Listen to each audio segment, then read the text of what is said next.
அது ஓர் அழகிய குளம், அதில் நீரருந்த நிறைய பறவைகள் அங்கே நிறைந்திருக்கின்றன. அக்குளத்தில் அழகிய தாமரைச் செடிகளும், அல்லிச் செடிகளும் மலர்கள் பூத்து நிறைந்திருக்கின்றன. மழைக்காலம் தீர்ந்து, கோடை வெயிலில் அக்குளம் வற்றிப் போகிறது. அதுவரை அக்குளத்தை நாடி நலம் பெற்ற பறவைகள், இதற்கு மேலும் அக்குளத்தால் தமக்கு நன்மைகள் ஏதுமில்லை என்பதை உணர்ந்து கொஞ்சமும் நன்றியின்றி அங்கிருந்து பிரிந்து சென்றுவிடுகின்றன. ஆனால் தாமரையும் அல்லியும் அக்குளத்திலேயே தமது இறுதிக்காலம் வரை பிரியாது உடனிருக்கின்றன. இந்த அழகான உவமையைக் கூறி உண்மை நட்புக்கும் சுயநலம் மிகுந்த போலி நட்புக்குமான வித்தியாசத்தை அழகுற விளக்குகிறார் ஔவை. உண்மையான நண்பர்கள் எந்த சமயத்திலும் நம்மை விட்டு பிரிந்து செல்ல மாட்டார்கள்.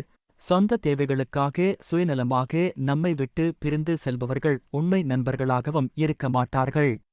அப்படிப்பட்டவர்களை நண்பர்களாக வைத்துக் கொள்ளாமல் இருப்பதே நன்று. நட்பு மிகவும் உயர்ந்த விடயம். 3 எழுத்து காவியம் அது. உண்மை நட்பு 1,00,00,000 உறவுகளுக்கு சமம். சந்தோஷங்களையும் துக்கங்களையும் பகிர்ந்து கொள்ள, இரகசியங்களையும் முக்கியமானவற்றையும் அளவளாவிக் கொள்ள, சோகத்தில் தோள் சாய்த்து அழ, இடர்காலத்தில் கைப்பிடித்து எழ இரு வழிப்பாலமாவது நல்ல நட்பு ஒன்றே. இவ்வுலகில் தாய் தந்தையரை, சகோதர சகோதரிகளை, ஏன் தமக்கு கிடைக்கப் போகும் குழந்தைகளையும் கூட தேர்ந்தெடுக்கும் உரிமையை யாருக்கும் இறைவன் தருவதில்லை.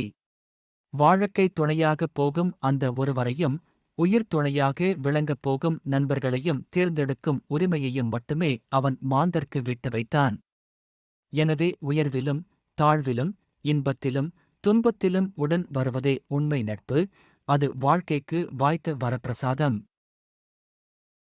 உண்மை நட்பு ஒரு வரம், அதை பேணிக் காப்பது ஒரு தவம். ஔவையின் கூற்றுப்படி உண்மையான நண்பர்களாக நாம் விளங்கிட வேண்டும். பின்னர் நல்ல நண்பர்களோடு நம்மை இணைத்துக் கொள்ள வேண்டும். அந்த நட்பை உயிர் உள்ளளவும் போற்றிப் பாதுகாத்து வாழ்ந்திருக்க வேண்டும். நல்ல நட்பால் உலகம் மகிழ்ந்திருக்கட்டும். நட்பின் வித்தியாசத்தை நயமுடன் விளக்கும் ஔவையின் மூதுரை வரிகள்.